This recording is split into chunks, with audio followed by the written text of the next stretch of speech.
Hello, hello. It's Heather from Holist. I've got a couple important things to cover in this video. This is night 4, all about moderation, question mark.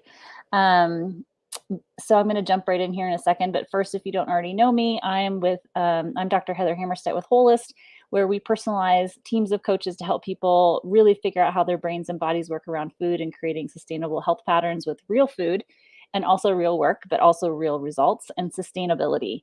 And you've got a real me today. I'm single parenting these two little monsters of mine, my Muppets, as I call them.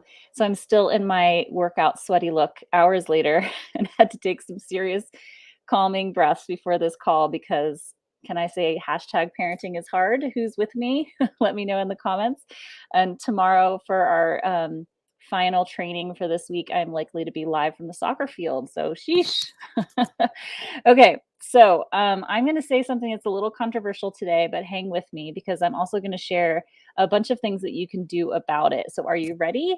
Give me a like or a love if you're watching right now. Help other people see it by that engagement and give me a live or a replay in the comments.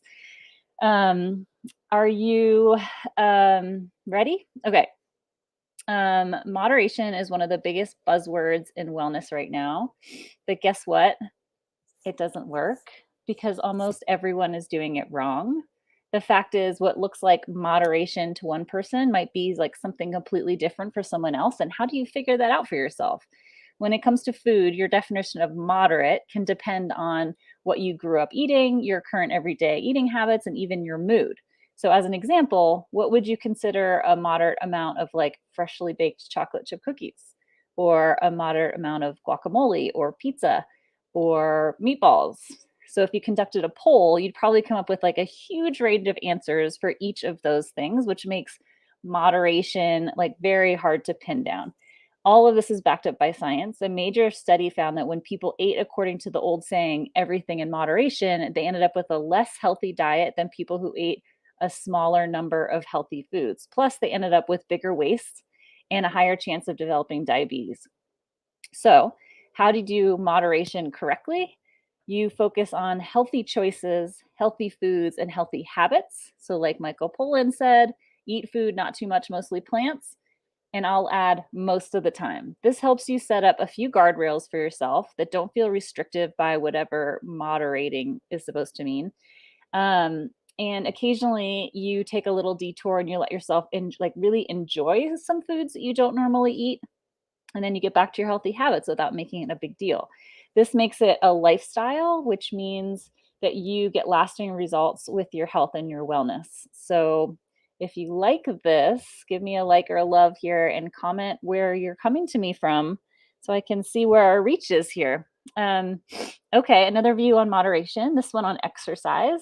So I see a bunch of people making some big mistakes. So let's talk about avoiding some of the common pitfalls that can happen when you ramp up your walking, jogging, or running routine. And all of these activities can be amazing for a lot of reasons. They can ramp up your fitness fast, they can help your mindset and your mood, they get you outside for some vitamin D and fresh air, which is great for your sleep and your mood and your hormonal balance. And it's great for your long term health. Plus, the only equipment you need is a good pair of shoes, right? Or you can do it pretty much anywhere, which is amazing. But there's one important thing to remember when it comes to moderation, and that is to start slowly and ignore the little voice in your head if it's telling you to like do more before you're ready for it. And that's because more than half of all runners get injured every year. And one of the top reasons is because they overdo it by ramping up their routine too soon. This is something important to keep in mind when you start working out, either for the first time or after a little bit of a layoff. I'm applying it to walking and running, but it really applies to almost anything, especially if you're going to be doing strength training, because people can really injure themselves if they're like going to max when they're like a newbie or new back to it.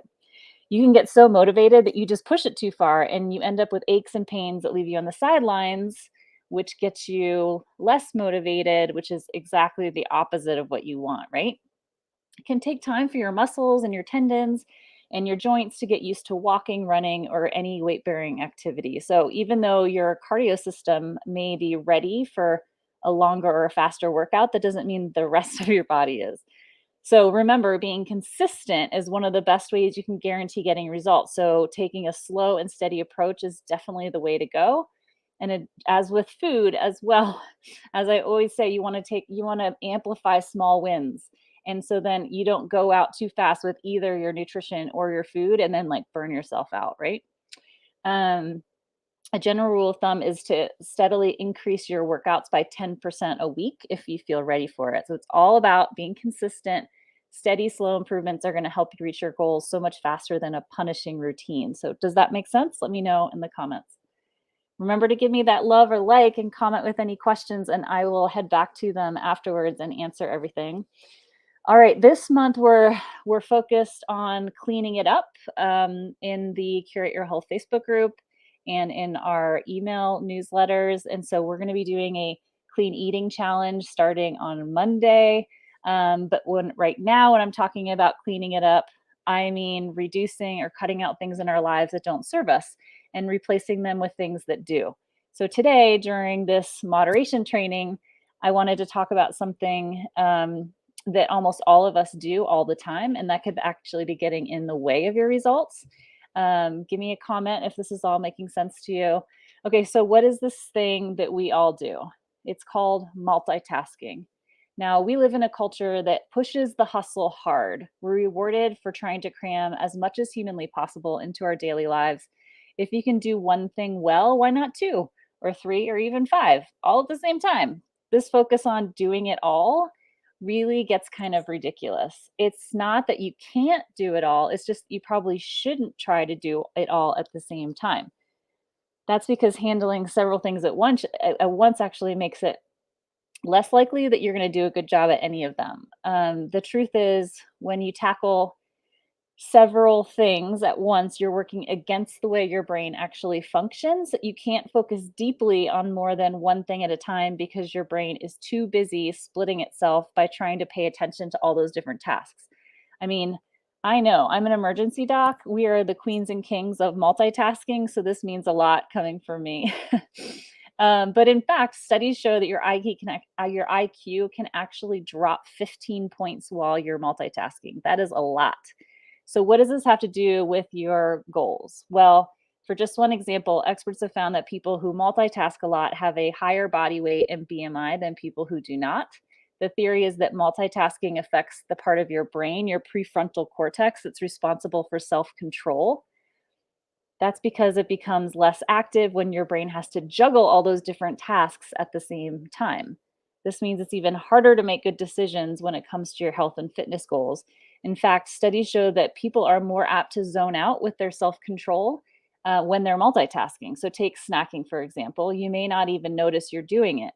So, if you want to be more productive and healthier, work on your laser focus. So I always suggest that my clients use a timer to focus on one task for a set period of time, 15 to 30 minutes. When the timer goes off, they take a short break before coming back refreshed and ready for the next task. I call this task shifting instead of multitasking. So you're focused and then you're shifting in your focus. So my nurses know that I can't be interrupted while reading EKGs or dictating a note, but as soon as I change tasks to them, I will be fully focused on them. And here's the biggie: no snacking or eating while you're working. If you're eating, just be present and enjoy your meal or your snack. If you're working, stay focused 100% on that. In fact, I just made a rule years ago that I don't eat what other people bring into work because you know that that's pizza and candy and cake, right? Like no one is going to bring you whole grain, whole food, mostly plants. Then I just don't have to have a conversation with myself every time I walk by while I'm trying to concentrate on patient care if I'm going to eat it or not. It frees up so much space in my brain to focus on other things and not fight myself. So, if you're a regular multitasker, one of our moderation goals for you this week is to give yourself permission to just do one thing at a time. Did you find this tip useful? Let me know below. Holist has helped over 600 people just like you recharge their lives through really finally understanding how their bodies process food as fuel and what and when and which foods work towards their goals and how their brains are working for and against them and figuring out how to use their brains for sustainable physical and mental health. So if you want to be next, drop the word action into the comments and we can set up a time to chat, figure out how we can personalize your health future with you. We have lots of options in our coaching programs. It just takes you to get on the phone for us to find out exactly what it is that you need and want. So drop that word action if you want to get on a call. And as a freebie for watching today, as I've been doing all week this week, in the spirit of moderation tonight, let's work on simplifying our food and recipes.